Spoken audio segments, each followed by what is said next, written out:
Welcome back to our series on the book of Isaiah. In the first chapter, we saw God's charge against Judah, empty religion without justice, and his invitation to be cleansed. Now in chapter 2, Isaiah gives us a glimpse of the future.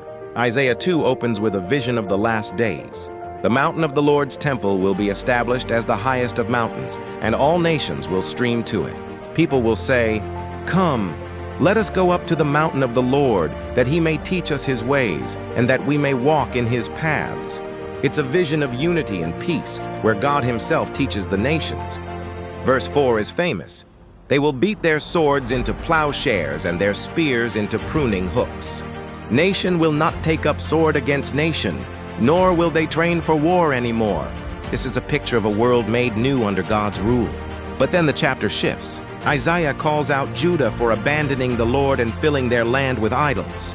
They trusted in wealth, armies, and false gods, instead of trusting the Holy One of Israel. He warns that a day is coming when human pride will be humbled and the Lord alone will be exalted. Isaiah 2 gives us both a promise and a warning. The promise is that God's kingdom will bring peace and justice to all nations. The warning is that pride and idolatry lead only to judgment. That's Isaiah chapter 2. Hope for the future, but also a call to humility and faithfulness today. In our next video, we'll explore Isaiah chapter 3, where God warns of judgment on corrupt leaders and the consequences of turning away from him.